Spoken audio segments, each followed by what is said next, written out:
Biarlah ini menjadi komitmen kami seumur hidup kami, Tuhan. Kami hanya mau sembah Tuhan, akan Engkau yang layak. Karena Engkau Tuhan kami, Engkau Raja kami, Engkau Allah kami.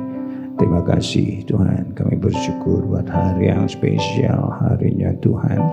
Kami bersyukur bisa ada di tempat ini. Kami perlu firman-Mu yang terus menuntun langkah kami di tengah-tengah dunia yang tidak memberikan kepastian buat kami. Kami butuh firman yang pasti, firman yang gak berubah. Tengah-tengah dunia yang bergoncang, yang terus berubah, kami bersyukur punya Tuhan yang tetap sama.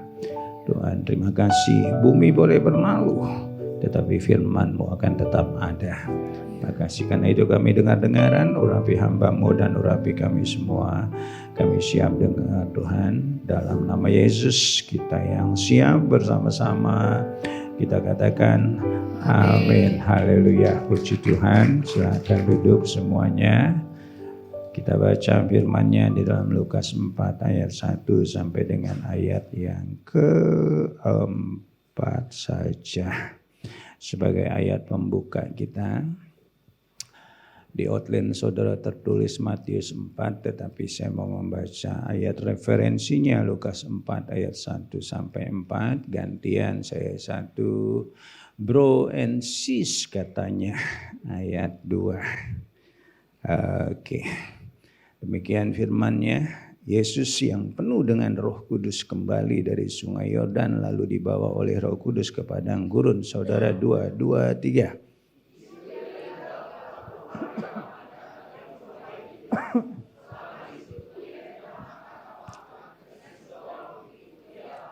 Tiga, lalu berkatalah iblis kepadanya, jika engkau anak Allah, suruhlah batu ini menjadi roti. 4 bersama 2, 3. Jawab Yesus kepadanya, ada tertulis manusia hidup bukan dari roti saja.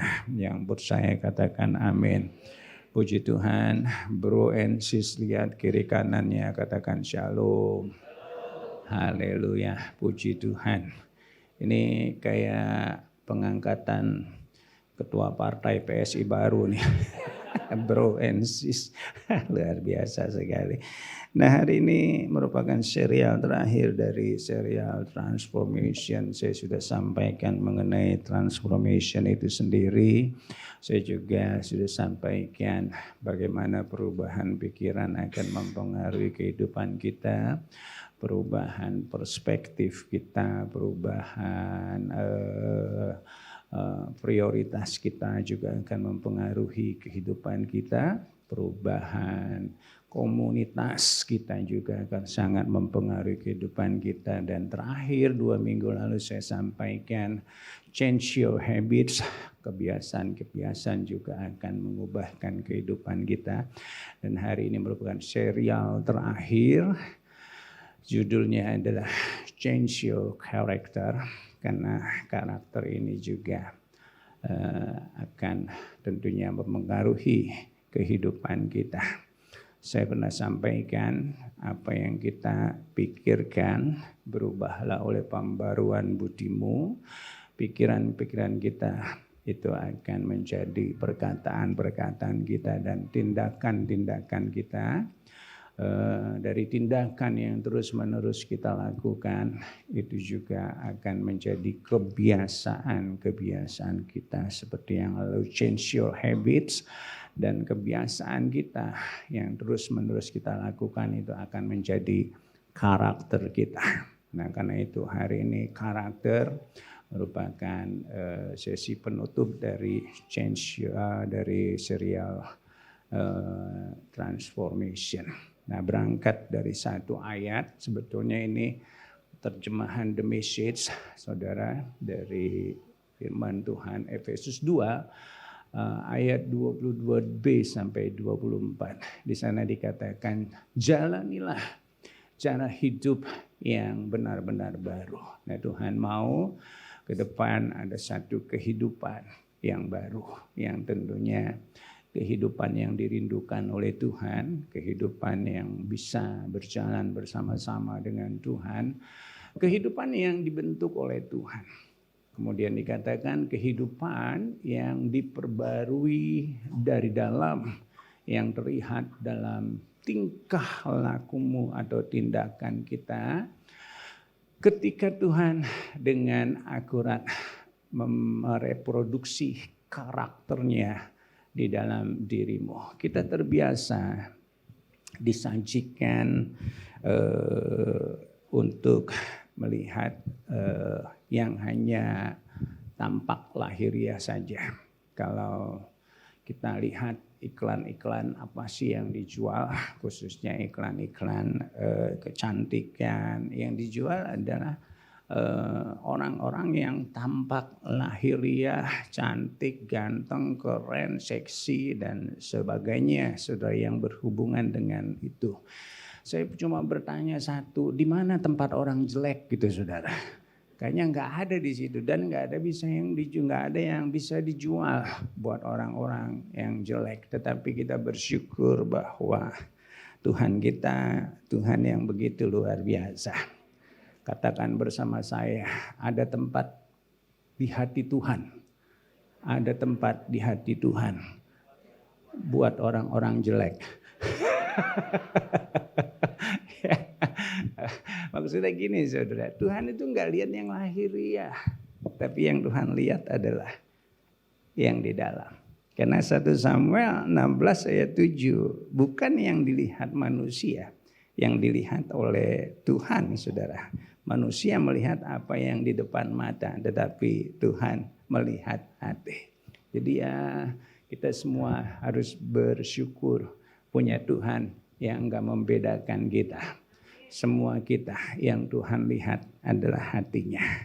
Nah dari sinilah, di situ dikatakan kehidupan yang diperbarui dari dalam. Boleh kita tampil cantik, Tuhan senang. Boleh kita tampil rapi, Tuhan senang.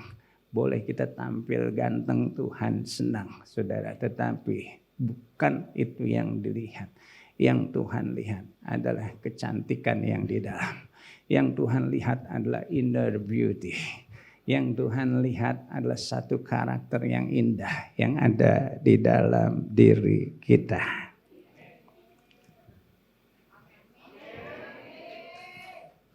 Nah, ada yang tepuk tangan jadi ragu-ragu tuh. Aduh, luar biasa sekali. Tadi pagi sedikit jemaatnya saudara. Tepuk tangannya, kagak kedengeran. Sedikit gimana jemaat? Ya tapi puji Tuhan siang hari ini ada bro dan sis yang luar biasa. Wah, katakan haleluya. Ya. Yang Tuhan nilai adalah hati. Nah kita mau belajar tentang hari ini tentang karakter. Rick Warren seorang hamba Tuhan yang luar biasa. Dari dia muncul satu buku The Purpose Driven Life yang sangat memberkati. Dia berkata sasaran utama Tuhan bagi kehidupan kita di dunia ini adalah bukan kenyamanan. Tuhan senang kita diberkati dan Tuhan juga pasti ingin kita hidup diberkati. Dan itu semua bisa membuat kita nyaman. Tetapi Rick Warren berkata, bukan kenyamanan, tetapi pengembangan karakter. Karena Tuhan tidak tertarik dengan berkatmu. Dia udah punya, saudara. Semua dia udah miliki. Tapi Tuhan, kenapa Daud menjadi orang yang berkenan? Dia punya karakter yang begitu luar biasa. Amin, saudara. Banyak hamba-hamba Tuhan yang berkenan di hati Tuhan. Bukan karena mereka kaya, karena posisi atau jabatan mereka. Tetapi mereka punya karakter yang begitu luar biasa. Nah betapa pentingnya karakter itu di dalam kehidupan kita manusia. Talenta, bakat, karisma, saudara bisa membawa kita naik. Mendapatkan posisi yang terbaik di dalam kehidupan kita di dunia ini. Tetapi hanya karakter yang bisa mempertahankan kita untuk tetap bisa di atas. Bahkan kita bisa terus naik, bukan turun. Kita akan terus menjadi kepala, bukan ekor. Katakan amin. Banyak orang yang luar biasa. Dia bisa punya jabatan menteri, saudara. Luar biasa saudara. Tinggi, tapi tanpa diimbangi dengan karakter. Dan akhirnya jatuh saudara. Dan saya yakin ketika kita punya karakter, bukan hanya karisma, talenta, bakat, sekali kita naik, kita akan tetap di atas. Dan kita nggak akan pernah turun lagi. Katakan amin. Karena karakter itulah yang menopang ketinggian kita saudara. Nah betapa pentingnya maka kita belajar tentang karakter. Nanti kita akan pelajari pelan-pelan. Tumak artinya karakter, karaso bahasa Yunaninya saudara. Tumak artinya adalah menandai atau menggores. Yang ini saya tidak jelaskan sekarang, tapi nanti sementara saya khotbah akan saya singgung terus. Yang nomor satu, yang kedua adalah watak, budi pekerti, akhlak, tabiat, kepribadian seseorang yang membedakan dengan orang lain. Ada orang yang punya karakter yang begitu sabar, tetapi ada orang yang nggak bisa sabar. Ada orang yang pemarah, tetapi ada orang yang ramah. Beda-beda saudara. Nah kita lihat juga di sini dikatakan sikap seseorang untuk kondisi tertentu. Atau dengan kata lain karakter itu adalah respon seseorang ketika menghadapi satu keadaan. Entah itu tekanan, entah itu persoalan atau krisis yang dia hadapi. Beda-beda saudara. Ada orang yang karakternya kuat ketika dia menghadapi satu persoalan. Dia tetap teguh dan dia tetap berjalan bersama-sama dengan Tuhan. Sekali-sekali dia tidak pernah meninggalkan Tuhan. Karena memiliki satu keteguhan hati yang begitu luar biasa. Tapi ada orang yang mudah kalah dengan persoalan ketika menghadapi persoalan. Pribadinya sangat lembek sekali dan mudah kalah dan mudah mundur atau undur dari Tuhan. Beda-beda saudara. Nah di situ dikatakan juga tindakan seseorang yang dilakukan tanpa mikir lagi. Karena sudah menjadi kebiasaan yang mendarah daging dan sudah menjadi karakter. Ketika seseorang mungkin ditegur oleh atasan, biasanya ada yang mudah tersinggung, baper, saudara, dan lain-lain. Tapi ada orang yang ketika ditegur, responnya langsung beda. Secara otomatis dia berkata, dan dia mulai introspeksi, adakah yang salah di dalam dirinya. Nah itu yang disebut dengan karakter. Nanti kita akan sedikit demi sedikit akan mengerti tentang karakter ini ketika saya khotbah. Di Elmudi pernah berkata, karakter adalah seseorang di tempat yang gelap. Kalau saudara ada di kuburan tengah malam, nah itulah saudara. Ya, nggak ngerti ya.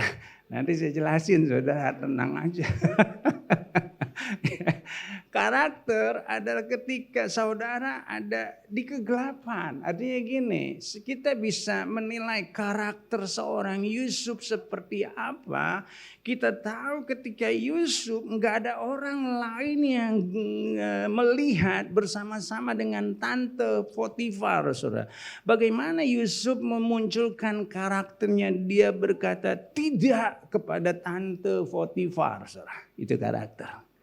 Ketika orang lain gak lihat, ya kita lihat karakternya sungguh luar biasa, saudara. Daniel ketika orang lain gak lihat, saudara. Nah kita lihat di tengah-tengah di atas loteng rumahnya, saudara. Dia tetap menyembah Tuhan walaupun nyawa taruhannya. Dia gak peduli karena dia tahu hanya Tuhan yang layak dia sembah. Nah itulah karakter dia. Di tengah-tengah kegelapan, orang lain gak lihat, dia gak peduli. Yang penting dia sembah Tuhan, dia gak mau menyembah yang lain. Nah itulah karakter, saudara. Karakter adalah ketika apa yang pendeta Juhardi lakukan di rumah, bukan ketika dia khotbah di tempat ini. Itu karakter, saudara. Di tempat ini Juhardi bisa menampilkan satu sosok yang begitu indah mungkin di hadapan saudara. Tapi belum tentu di rumah ketika saudara nggak lihat. Tapi saya mau pastikan, Juhardi yang di rumah sama yang di sini tetap sama, saudara. Terima kasih buat amin ya. Itu meneguhkan langkah saya untuk terus menjadi pendeta. Nah itu yang dikatakan karakter adalah siapa saudara di tengah-tengah kegelapan. Karena itu John Wooden berkata character is who you are even when you think no one else is watching. Artinya adalah karakter adalah siapa kita. Walaupun mungkin kita berpikir bahwa nggak ada orang lain yang lihat, saudara. Nah kita harus hati-hati saudara. Kita bisa muncul dengan satu kepribadian yang luar biasa di depan banyak orang, tapi belum tentu ketika orang lain gak lihat. Tapi doa saya, saudara dan saya, bro and sis, salah tadi, bukan saudara, bro and sis yang ada di tempat ini, ada orang lain lihat, wah maupun gak ada orang lain lihat, saudara tetap sama. Nggak ada yang pakai topeng. Itu yang dinamakan karakter, saudara. Dan biarlah karakter yang seperti itu, saudara, yang akan muncul dari kehidupan kita. Nggak ada kepura-puraan sedikit pun. Nggak ada kemunafikan sedikit pun. Kita mau lihat dari mana saja, dari segala sudut, dari atas bawah, depan belakang, kiri kanan, saudara. Saudara tetap sama. Engkau adalah anak-anak Tuhan yang luar biasa. Yang percaya katakan amin, yang mau katakan amin. Karakter menurut Alkitab adalah menjalani hidup kita di hadapan Allah. Dan kita takut kepada Tuhan. Yang kita lakukan adalah berusaha menyenangkan hatinya. Dan ini mau nggak mau harus terus menerus kita lakukan. Kita jangan pernah berpikir bahwa Tuhan tidak memperhatikan kita. Dia lebih dari CCTV, saudara. CCTV hanya melihat apa yang tampak luar. Tapi Tuhan kita menyelidiki hati kita sampai di kedalaman. Tidak ada yang tersembunyi di hadapannya. Karena itu mau tidak mau, saudara dan saya, kita harus hidup. Tujuannya satu, yaitu berusaha menyenangkan hati Tuhan. Apapun yang terjadi dalam kehidupan kita, apapun yang kita hadapi, apapun persoalan kita, satu yang terus kita lakukan dan akan terus kita lakukan bersama-sama. Biar saudara dan saya menyenangkan hati Tuhan. Karena itulah yang Tuhan cari. Kenapa Daud berkenan? Karena hidupnya hanya untuk menyenangkan Tuhan. Dia pernah jatuh, tapi enggak lama. Dia langsung ketika ditegur, dia berkata, aku salah Tuhan. Aku siap Tuhan. Dan dia berkata, jangan ambil rohmu yang kudus daripadaku. Itu orang yang siap dikoreksi. Dia raja, dia punya kedudukan yang tinggi. Tapi dia berkata, aku salah Tuhan. Aku salah Tuhan. Aku salah. Aku tetap mau menyenangkan hatimu. Katakan amin. Saya yakin kalau kerinduan kita juga sama seperti itu. Saudara dan saya akan jadi pribadi-pribadi yang berkenan di hadapan Tuhan. Kita angkat tangan kita.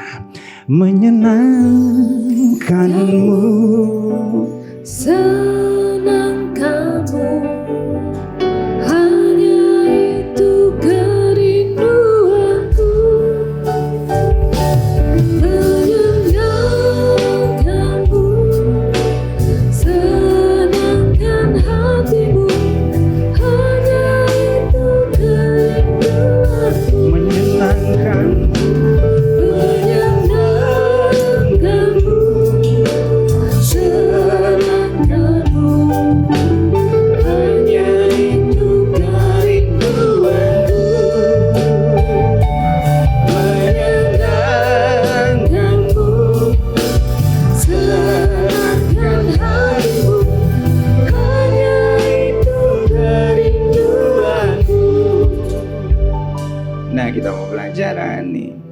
4 sarana yang membentuk karakter kita, yang perlu kita sikapi sehingga nantinya akan muncul satu karakter ilahi dari kehidupan kita. Ayat kelima dikatakan, kemudian ia membawa Yesus ke satu tempat yang tinggi. Dan dalam sekejap mata, ini iblis saudara, ia memperlihatkan kepada Yesus semua kerajaan dunia. Kata iblis kepadanya, segala kuasa itu serta kemuliaannya akan kuberikan kepadamu. Kemudian di dalam ayat yang ke-7, jadi jikalau engkau menyembahku, seluruhnya itu akan menjadi milikmu. 8, tetapi Yesus berkata, ada tertulis, engkau harus menyembah Tuhan Allahmu dan hanya kepada Dia sajalah engkau berbakti. Ini yang pertama. Apa sih yang membentuk karakter kita? Kalau di situ dikatakan Yesus, dia dibawa ke tempat yang tinggi dan diperlihatkan seluruh dunia. Dan iblis berkata, kuasa itu akan kuberikan kepadamu. Siapa yang gak pengen kuasa? Semua kita pasti pengen kuasa. Kita pengen posisi jabatan yang tinggi, saudara. Nah, sebentar lagi kita mau pemilu nih, saudara. Ya, luar biasa sekali. Banyak orang pengen berkuasa. Bahkan ada yang terang-terangan, udah lama gak berkuasa, dia bilang, saudara. Di gereja gak boleh kampanye. Saya cuma ngomong doang, saudara. Nah, ya.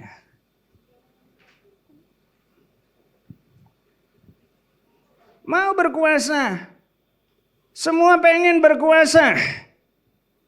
Tapi saya senang.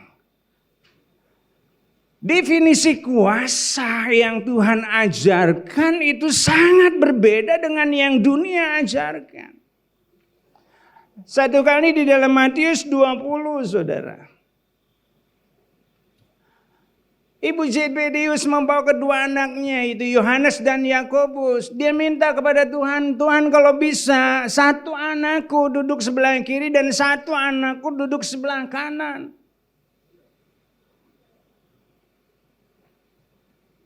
Orang tua pengen anak-anaknya punya kedudukan yang terhormat. Tapi apa yang Yesus katakan? Kalau engkau mau menjadi yang besar, terbesar di antara kamu, hendaklah ia menjadi pelayanmu. Kalau dia pengen, barang siapa ingin menjadi yang terkemuka di antara kamu, hendaklah dia menjadi hambamu. Dan dia mengajarkan, seperti aku, anak manusia, datang bukan untuk dilayani, tetapi Tuhan datang untuk melayani.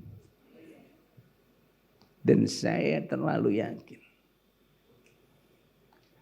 kepemimpinan seperti ini juga yang harus ada di dunia ini. Makanya sekarang banyak sekali pengajaran pemimpin yang melayani. Itu bukan hal yang baru.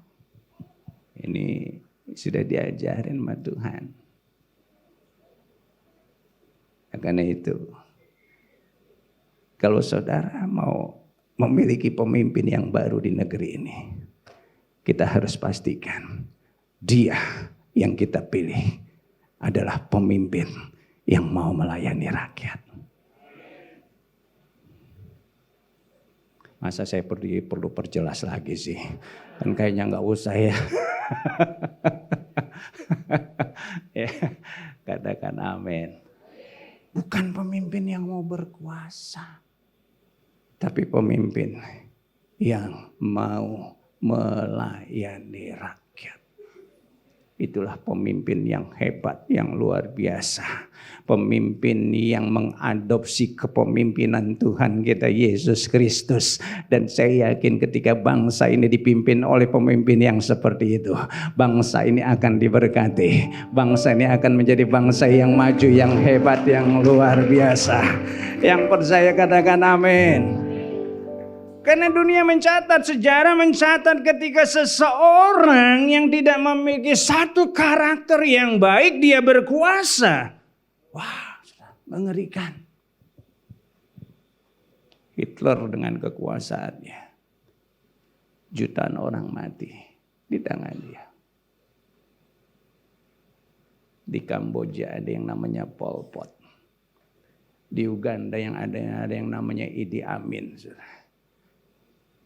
Mereka berkuasa, tetapi menggunakan kekuasaannya untuk menunjukkan kekuatannya. Untuk kepentingan dirinya sendiri. Bukan melayani. Alkitab juga mencatat. Herodes. Ketika dia diberikan kuasa. Apa yang dia lakukan? Pembunuhan, penyiksaan, bahkan istri, anak, mertuanya, saudara. Juga dibunuh, saudara. Fir'aun, katakan bersama saya, Fir'aun. Kalau orang Arab gitu saya ngomong Fir'aun. Kita lihat anak-anak dibunuh demi eksistensi, kelanjutan kekuasaannya, saudara. Nah, kita harus hati-hati. Ya, dalam Alkitab juga tercatat Raja Uzia. Ini namanya raja umur, saudara. Karena namanya Uzia, saudara. Raja Uzia. Begitu dia kuat, dia menjadi tinggi hati. Kita lihat lagi Yoram. Begitu dia punya kuasa, saudara-saudaranya dibunuh, saudara. Dan bahkan seorang Daud pernah salah menggunakan kuasanya. Ketika dia mengambil Batsheba dan membunuh suaminya. Kita harus hati-hati. Yang pertama, karakter terbentuk oleh yang namanya kekuasaan. Doa saya, semakin saudara diangkat tinggi, saudara semakin merendahkan diri. Semakin kau diberi kuasa, kita bisa berkata, karena Tuhan yang memberikan kepada kita. Tidak ada satupun yang terjerumus dengan kesombongan hati atau merasa kuat, saudara. Karena ketika kita tinggi hati, di sanalah awal dari yang namanya kehancuran. Engkong saya namanya Abraham Lincoln, saudara. Dia berkata, semua orang bisa tahan dengan kesengsaraan. Tapi jika Anda ingin mengetahui karakter seseorang, berilah dia kekuasaan. Kemarin Ahok ditanya, siapa yang layak jadi presiden? Orang yang sudah terbukti diberikan kekuasaan. Tetapi dia tidak menyalahgunakan kekuasaan. Tapi kekuasaannya digunakan untuk melayani rakyat. Katakan wow. Enggak baca koran ya? Nggak ada yang amin gitu. Amin, saudara. Nah, saudara, kita harus hati-hati. Semua kita tahan dengan yang namanya kesengsaraan. Kita semua pasti pernah melewati masa-masa sengsara dalam hidup kita. Enggak amin pun saya sudah tahu. Dari jidat-jidat saudara yang mengkerut.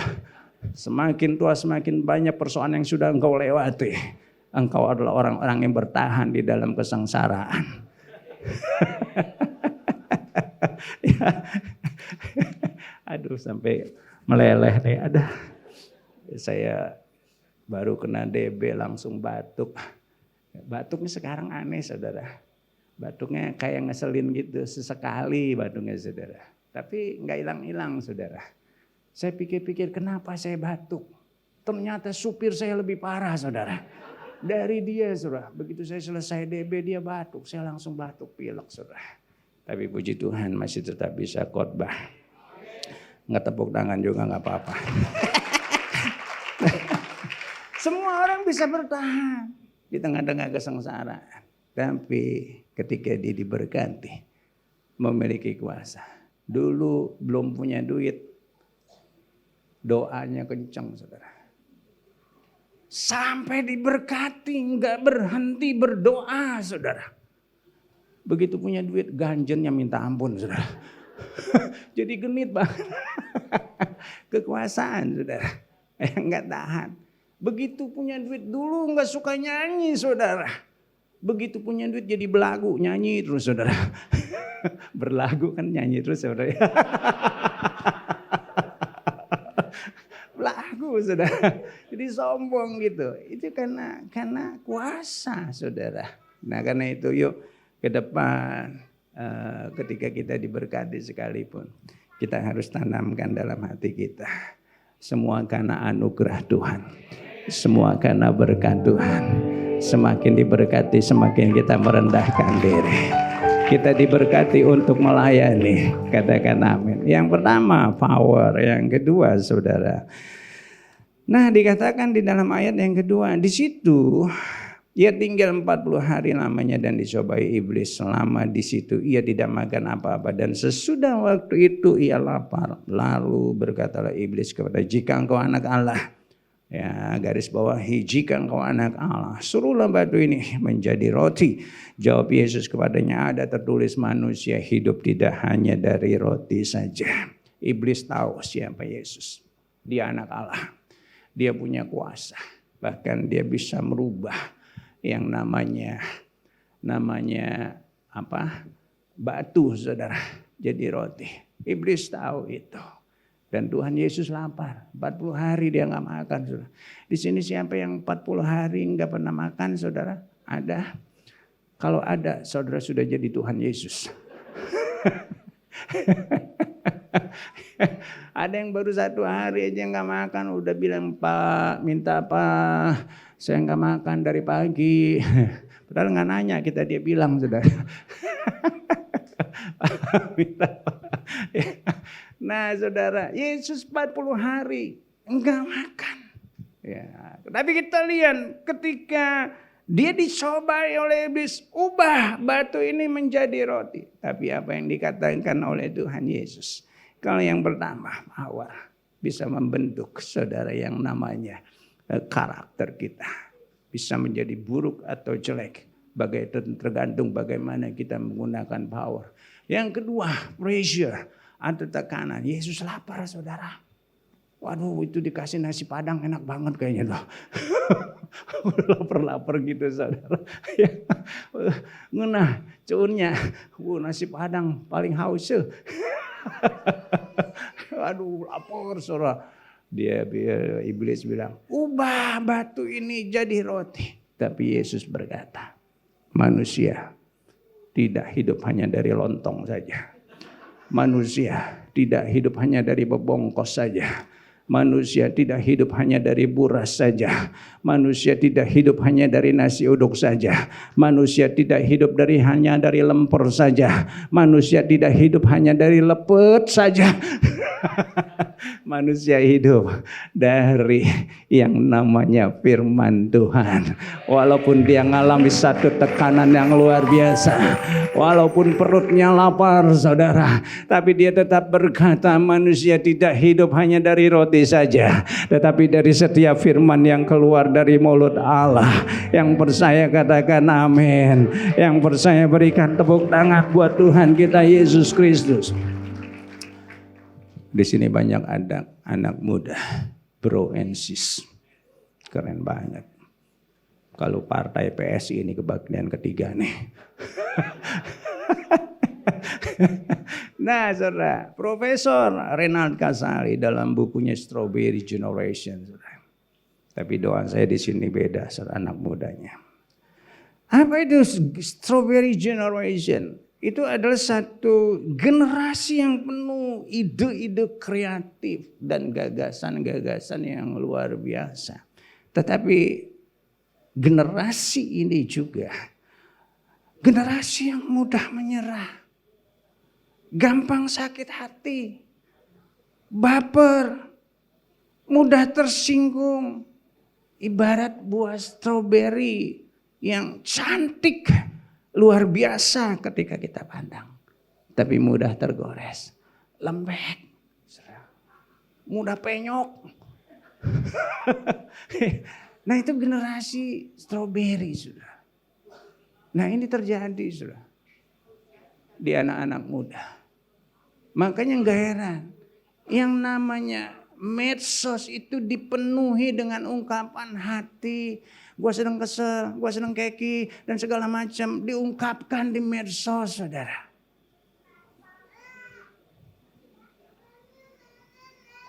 Tapi doa saya, generasi yang ada di tempat ini adalah generasi yang tangguh, yang kuat, yang hebat, mengalami tekanan apapun. Engkau tidak seperti buah stroberi, tetapi engkau seperti buah kelapa, bukan keras kepala.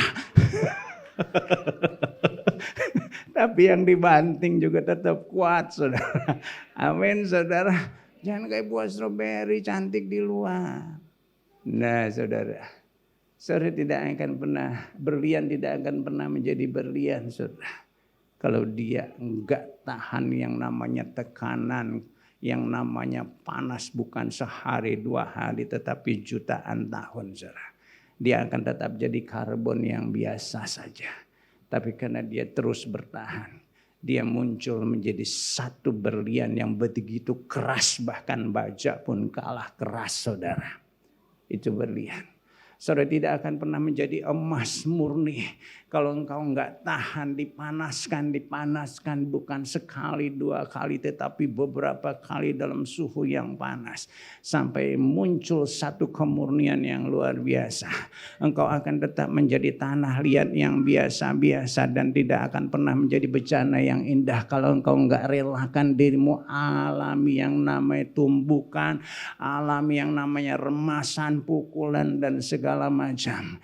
Tapi ketika kita merelakan diri mengalami satu hal yang gak enak, tekanan, persoalan, masalah apapun, saudara, dalam kehidupan kita akan menjadi bejana-bejana yang indah. Yang mau katakan amin, yang mau berikan tepuk tangan buat Tuhan kita, katakan haleluya. Katakan bersama saya mau menjadi bejana yang indah. Katakan amin. Engkau harus kuat. Jangan jadi stroberi, tapi jadilah kepala.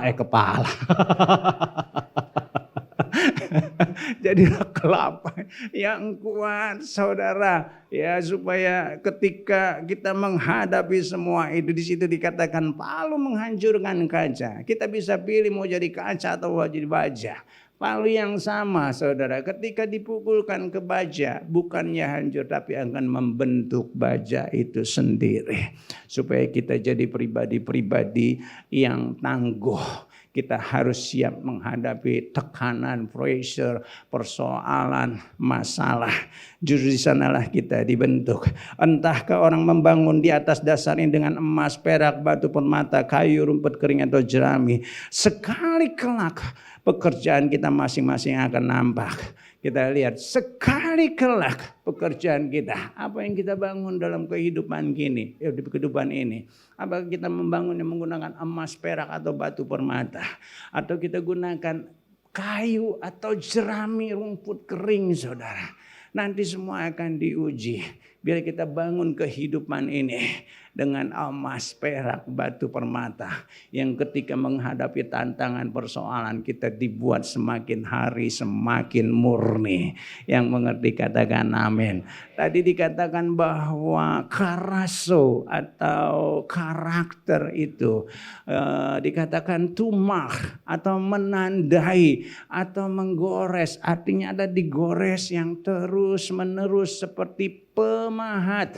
Dia membentuk sebuah patung dengan memahat terus menerus sampai muncul satu bentuk sesuai dengan apa yang diinginkan oleh pemahat. Saudara dan saya, kita semua sedang dibentuk oleh Tuhan. Bukan dengan sekali goresan, berkali-kali, bahkan puluhan kali, mungkin ratusan kali. Dengan cara apa? Seperti apa? Dengan memberikan masalah kepada kita. Nah, karena itu ketika kita menghadapi persoalan, jangan ada satupun yang mundur. Kita tetap harus berjalan bersama-sama dengan Tuhan. Katakan amin. Berikan tepuk tangan yang meriah buat Tuhan kita Yesus Kristus. Yang kedua, yang pertama tadi apa? Power. Yang kedua pressure. Yang ketiga, saudara, di dalam ayat yang ke-7 dan ayat yang ke-8. Di sana dikatakan apa? Jadi jikalau engkau menyembah aku, seluruhnya ini akan menjadi milikmu. Tetapi Yesus berkata kepadanya, ada tertulis, engkau harus menyembah Tuhan Allahmu dan hanya kepada Dialah engkau berbakti. Garis bawahi, hanya kepada Dialah engkau berbakti, engkau mengabdi. Kalau di dalam Matius 6 ayat 24 firman Tuhan berkata, tidak ada seorang pun dapat mengabdi kepada dua tuan. Karena jika demikian ia akan membenci seorang dan mengasihi yang lain, atau ia akan setia kepada seorang dan tidak mengindahkan yang lain. Kamu tidak dapat mengabdi kepada Allah dan kepada Mammon. Yesus sedang menjelaskan satu hal yang indah di dalam kehidupan kita. Di dalam perjanjian lama, firman Tuhan berkata, jangan menyembah berhala. Siapa itu berhala? Ya kita kenal, kalau dalam perjanjian lama disebutnya Baal. Baal artinya adalah Tuhan, saudara. Tapi dalam perjanjian baru beda, saudara. Tuhan Yesus tidak lagi menyebut Baal, tidak lagi menyebut berhala. Yang dia sebut adalah Mammon, karena Mammon itu juga bisa menjadi tuan atas umat manusia. Karena Tuhan Yesus kita harus memilih, berkata kita harus memilih, kita mau menyembah Tuhan atau menyembah Mammon. Yang ketiga, karakter kita akan terbentuk dari bagaimana kita menerima, menggunakan dan mengelola segala berkat yang Tuhan berikan kepada kita.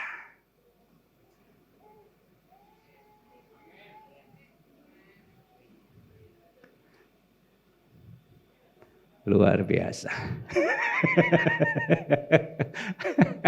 Amin, saudara. Bagaimana kita menggunakan uang kita?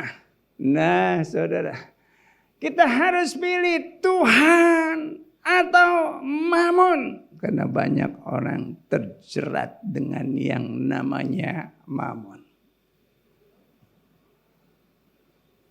Ada ungkapan berkata, siapa yang tidak memiliki apa-apa, dia adalah tidak apa-apa. Siapa yang memiliki apa-apa, maka dia adalah apa-apa.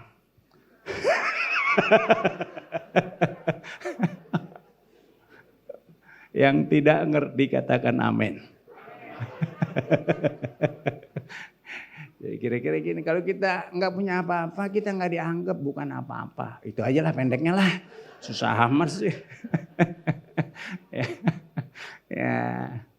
Tapi kalau kita punya apa-apa, kita adalah siapa-siapa. Dianggap sama orang. Orang Inggris bilang, money is good servant but is a bad master. Dia adalah hamba yang baik. Tapi dia juga bisa jadi tuan yang jahat. Pepatah Tionghoa mengatakan tidak ada tembok besi yang tidak bisa ditembus oleh peluru emas. Artinya segala sesuatu bisa selesai dengan yang namanya peluru emas. Itu enggak lain adalah duit, saudara. Itu Cina-Cina artinya begitu, saudara. Apapun bisa selesai dengan duit, saudara. Tapi kita harus hati-hati. Dia bisa jadi tuan yang jahat atas kita. Orang berpikir dengan punya uang, dia bisa melakukan segalanya. Tapi saya mau katakan, segalanya tidak melulu diukur oleh uang. Orang bisa beli tempat tidur enak, tetapi nggak bisa beli tidur nyenyak. Orang bisa beli makanan enak, tetapi nggak bisa beli selera makan. Orang bisa beli perhiasan, tetapi tidak bisa beli kecantikan, saudara. Orang bisa beli obat, saudara, tetapi nggak bisa beli kesehatan. Orang bisa beli nafsu, saudara, tetapi nggak bisa beli yang namanya kasih. Orang bisa beli jam Rolex yang miliaran harganya, tetapi nggak bisa beli waktu. Saudara punya duit,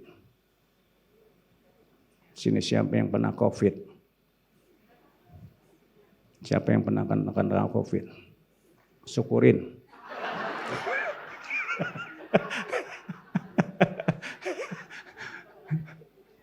Kirain mau di alam, ternyata enggak ya. Punya duit, nggak bisa makan tetap. Seenak-enaknya makanan, babi panggang, sate kambing dan segala macam, nggak ada rasanya.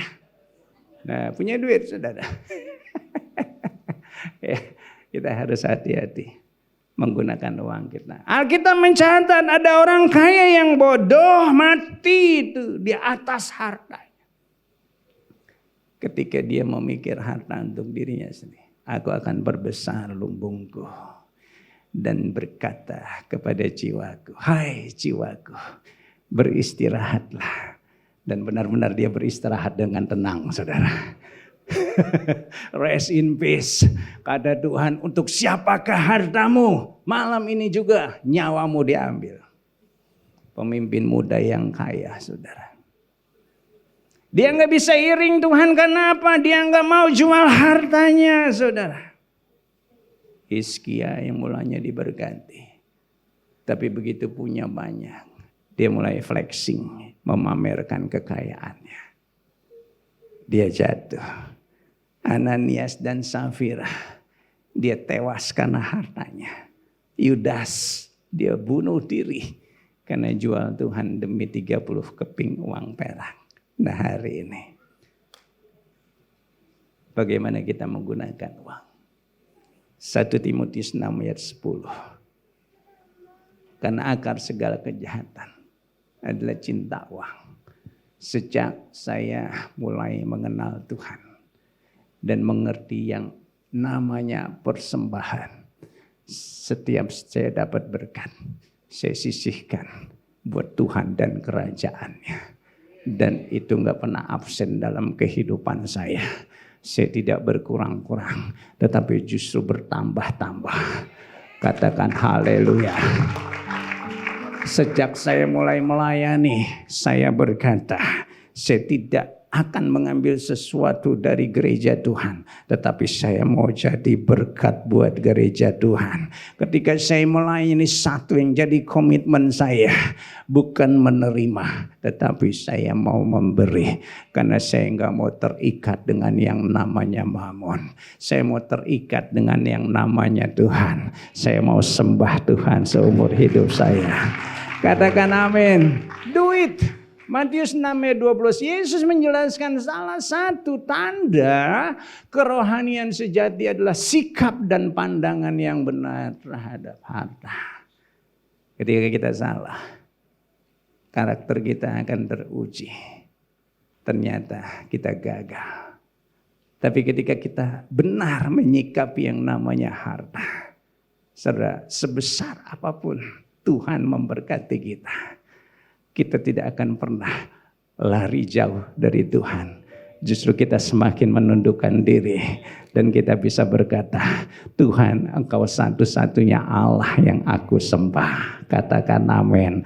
Yang keempat, saudara, firman Tuhan berkata, di dalam ayat yang ke-13, sesudah Tuhan Yesus dicobai untuk menjatuhkan dirinya dan iblis berkata, ada malaikat yang akan menatang engkau. Tuhan berkata, jangan mencobai Tuhan Allahmu. Ayat 13. Sesudah iblis mengakhiri semua pencobaan itu, ia mundur daripadanya dan menunggu waktu yang baik. Ini yang ketiga. Tadi dikatakan bahwa karakter, karaso artinya adalah tumak, menandai atau menggores. Bukan satu goresan, tetapi goresan demi goresan. Bukan satu saat saja kita digores, tetapi sepanjang umur hidup kita, kita terus menerus mengalami yang namanya goresan. Di sanalah karakter kita teruji. Teruji dengan apa? Dengan waktu. Iblis berkata, firman Tuhan berkata, sesudah iblis mengakhiri semua pencobaan itu, iblis gagal, saudara. Tapi apakah dia berhenti? Iblis enggak berhenti. Karena di situ dikatakan sejenak dia mundur, tetapi dia menunggu waktu yang baik. Dia menunggu Yesus lengah, tapi kita bersyukur Tuhan kita enggak pernah lengah. Tuhan kita selalu berjaga-jaga. Bahkan sampai akhirnya dia berkata sudah selesai. Di satu titik mungkin saudara bisa menang menghadapi tantangan persoalan kehidupan. Dan saudara bisa berkata, aku menang, aku pemenang. Tapi iblis enggak berhenti. Dia akan terus memberikan pencobaan-pencobaan kepada kita. Dia menunggu kita lengah. Dia menunggu waktu yang baik. Karena itu yang keempat, karakter kita akan teruji oleh waktu. Daud menunggu 13 tahun untuk menjadi raja. Dia sempat jatuh, tapi kita lihat Daud tetap pribadi yang luar biasa. Dia bangkit lagi dan dia bisa jadi raja. Abraham menunggu 25 tahun untuk mendapatkan seorang anak. Dia juga sempat jatuh, tapi kita lihat keteguhan hatinya untuk terus percaya kepada Tuhan. Dia bangkit dan dia mengalami penggenapan janji Allah. Kaleb butuh waktu 45 tahun untuk mendapatkan Hebron, saudara. Kita lihat hari demi hari dia setia. Israel yang lain, bangsa Israel yang lain gak setia kepada pemimpinnya, kepada Tuhan. Kaleb dia setia sampai dia mendapatkan Hebron. 45 tahun. Yusuf butuh waktu 17 tahun. Banyak tantangan, godaan. Harus masuk penderitaan. Tapi kita lihat dia tetap setia dan menunjukkan karakter yang tetap cinta Tuhan. Enggak henti. Dia mengalami janji Tuhan. Karena itu saudara, hari ini kalau engkau mengalami tantangan persoalan, kita butuh ketangguhan. Kita butuh kesabaran. Katakan amin. Waktu akan menguji karakter kita. Kata orang, sabar itu sebagian dari iman. Ingat, hanya sebagian. Sabar itu sisanya makan hati. Memang. Tapi biar kita tetap kuat walaupun makan hati, saudara. Yang mau katakan amin. Sabar itu capek, pegal, kesel, menguras emosi, susah dan gak enak. Betul ya saudara ya? Kok gak ada yang iya sih? Gua mah. Sabar itu capek, pegel, susah, menguras emosi. Tapi saya mau katakan, sabar itu indah. Kapan indahnya? Ya sabar aja. Katakan kiri kananmu sabar. Waktu akan menguji kita. Tapi saya yakin, saudara, kita semua akan lulus dengan ujian waktu ini. Nah ini mak saya, Elizabeth George, saudara. Dia bilang reputasi dibuat dalam satu momen, satu saat, satu kejadian. Tetapi karakter dibangun seumur hidup. Simpson, dia hebat, luar biasa pada satu momen. Tapi dia gagal mempertahankan kehebatannya. Dia jatuh. Dia enggak lulus ujian waktu. Samuel hebat. Saul hebat, saudara. Diurapi Tuhan jadi raja. Samuel bilang, tunggu aku 7 hari. Enggak lama, saudara. 7 hari. Jangan berpikir waktu itu panjang, ujian waktu itu panjang. Bisa sesaat, saudara. Saul cuma suruh tunggu 7 hari. Sabar, aku datang. Tapi dia enggak lulus. Cuma beda mungkin beberapa saat. Dia keburu enggak sabar. Enggak percaya sama Tuhan. Dia bertindak ceroboh. Samuel berkata, tongkat kerajaanmu enggak tinggal tetap. Tongkat kerajaanmu akan berpindah hanya 7 hari. Mungkin beda beberapa detik antara dia bertindak bodoh dengan kedatangan Samuel. Dia gagal diuji oleh waktu. Reputasi dibuat di dalam sesaat. Tapi yang namanya karakter dibangun seumur hidup.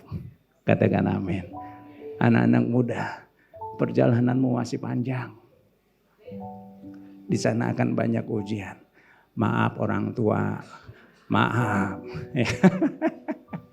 Engkau sudah pengalaman yang tua-tua. Berikan contoh kepada anak muda. Anak saya suka nyeletuk, papa makin lama makin peot. Kepeotan papa karena ini ketangguhan hidup menghadapi percobaan.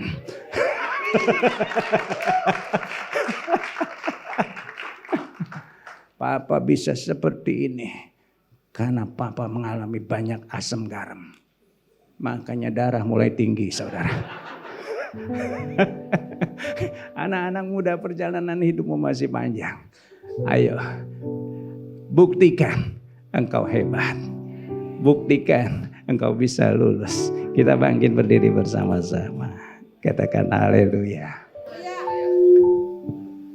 Mengiring seumur hidupku masuk dalam rencanamu Bapa. Pikiranku, kehendakku, ku serahkan padamu. Harapanku hanya di dalam-Mu. Ku kan teguh bersama-Mu Tuhan. Jadikanku bejana-Mu untuk memuliakan-Mu. Mengiringku seumur hidupku masuk dalam rencana-Mu Bapa. Pikiranku, kehendakku, ku serahkan padamu. Harapanku hanya di dalam-Mu. Ku kan teguh bersama-Mu Tuhan. Jadikanku bejana-Mu untuk memuliakan-Mu. Untuk memuliakan-Mu. Untuk memuliakan-Mu.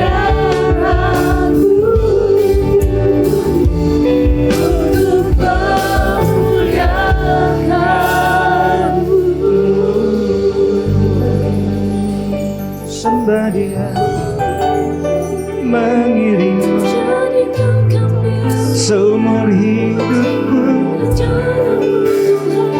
berjalan dalam rencana-Mu. Pikiran kami, kehendak kami, serahkan bagi-Mu Tuhan. Engkau tetap Tuhan, Engkau harapanku, Engkau andalkan.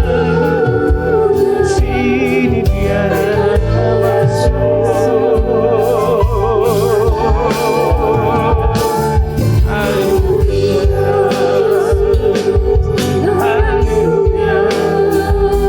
Haleluya, haleluya, haleluya. Sebab apa yang telah kuteruskan kepadamu telah kuterima dari Tuhan, yaitu bahwa Tuhan Yesus pada malam waktu Ia diserahkan, Dia mengambil roti. Mari angkat roti. Dan sesudah itu Ia mengucap syukur dan memecah-mecahkannya. Dan dia berkata, inilah tubuhku yang diserahkan bagi kamu. Perbuatlah ini menjadi peringatan akan aku. Kekasih-kasih Kristus. Bukankah roti yang kita pecah-pecahkan ini adalah persekutuan kita dengan tubuh Yesus? Amin. Mari kita makan dalam nama Yesus.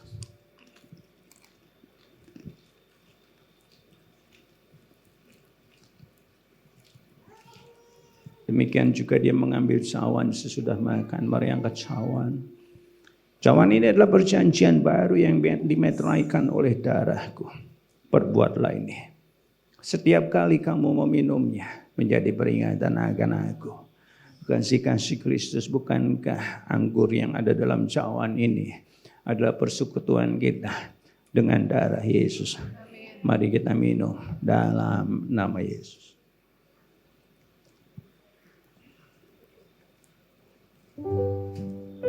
Kita katakan terima kasih Tuhan.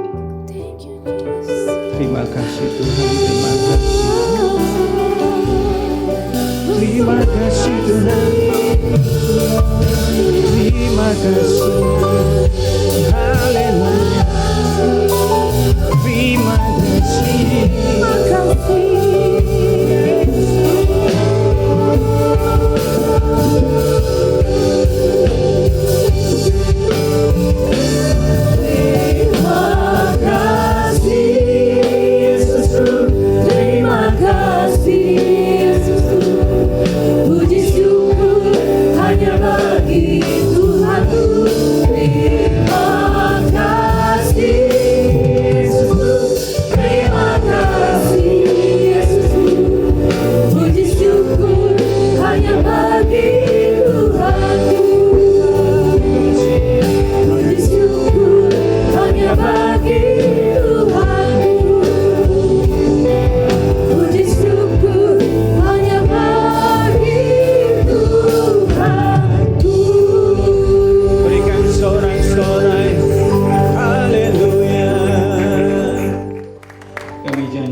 Satu yang akan terus kami lakukan, tidak akan pernah sekali-sekali kami meninggalkan Tuhan.